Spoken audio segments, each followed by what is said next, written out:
My name is Katie Shields. This is a causal loop diagram I created for my essay series entitled How Captured Economics Stole Our Climate and What We Can Do About It. It attempts to show the various forces upholding a neoliberal orthodoxy in economics and how this feeds through into our policies, our education systems, our media and our culture, and how this in turn is fueling the polycrisis, exacerbating climate change, wealth inequality, austerity and a rise in fascism. So let me walk you through it. Let's start up here with the neoliberal capture of economics, which took place after the Second World War. With the help of the Mont Pelerin Society and their wealthy backers, neoliberals like Friedrich Hayek and Milton Friedman were catapulted into leading positions at the University of Chicago. With their peers, they came to helm leading journals and write core texts. This had two causal effects. One was that the economic orthodoxy came less and less to reflect the real world, and more to the kind of world the neoliberals wanted to live in. One of free and unfettered capitalism, where everyone works in their own self-interest and where state interference is kept to an absolute minimum.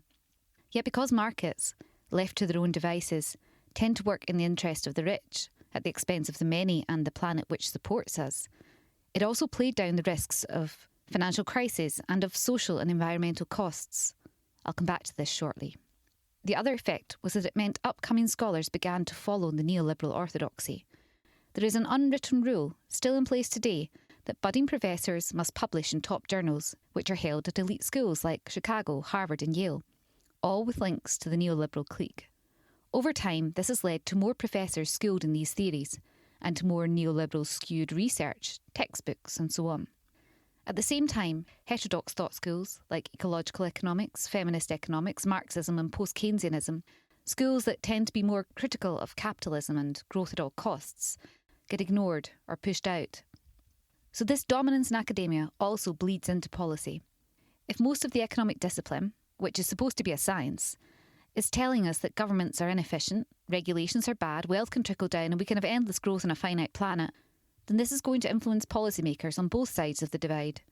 As I mentioned in my essays, until very recently, the top economics journal hadn't published a single article on climate change, and the top 10 had published 3 times as many on ball sports, as on arguably the greatest threat to humanity and to our economy of all time. The neoliberal takeover has also driven the financialization and corporatisation of education. Universities must adjust their offering to meet the needs of donors and students who need high-paying jobs to be able to pay back their hefty tuition fees.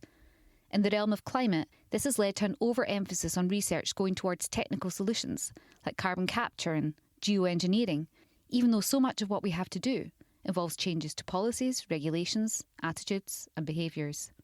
This has further entrenched the neoliberal dominance in economics. As it has become a cornerstone of business degrees and MBAs, history of economic thought has been dropped in favour of complex maths and abstract theories. But this means new students are served up neoliberal theories as uncontested facts, with no point of comparison. As neoliberal orthodoxy has become policy, it has also come to dominate our institutions. One must have an orthodox, i.e. mainstream degree, if one is to work in a central bank or treasury department. Oxford's PPE, Politics, Philosophy and Economics, has been dubbed the degree that rules Britain, because so many prime ministers, newspaper editors, broadcasters and chancellors, including the current chancellor, Rachel Reeves, have taken it. But it teaches the same neoliberal orthodoxy as almost every other economics degree around the world.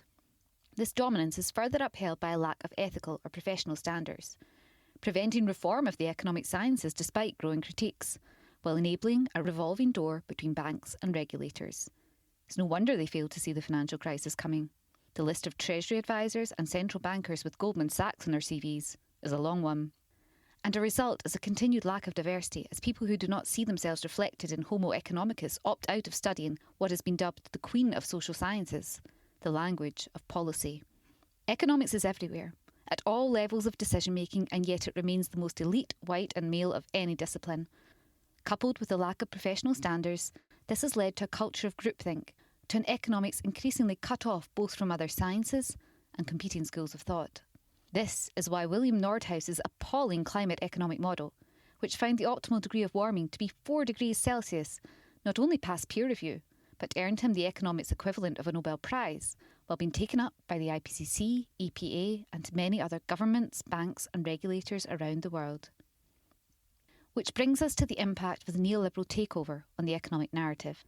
Thanks to the dominance in academia, policy and our institutions, coupled with the billionaire capture of our media, itself a result of light-touch neoliberal policies, these ideas have come to dominate public discourses. This results in a kind of learned helplessness, whereby even progressives will repeat flawed dogma like climate mitigation is too costly or we need growth to solve it. And yet this very stranglehold of neoliberalism, upheld by an economics discipline which has been captured by their ideology, is what is now fueling our crises. And so we are starting, slowly, to see a counter-movement. Critiques of growth and GDP are becoming louder. Some funding is flowing into post-growth research, which also tends to attract more diverse scholars. And this is helping produce policy ideas that could help us meet some of the challenges of the polycrisis. Yet such examples remain rare, which should concern all of us, because we have reached the limits to growth. A recent survey of climate policy researchers found the vast majority doubt growth can save us. Even the Economists magazine is now writing about the risks of climate tipping points. Not only today's leaders, but tomorrow's, are ill-equipped to deal with such risks. If we want to avoid the worst outcomes, we must uncapture economics and reclaim it. To learn more, read or listen to my essay series on Medium. I'm now working on a podcast series and documentary. To support it, please like and subscribe, and consider leaving a donation. You can find out more in the description below. Thank you for watching.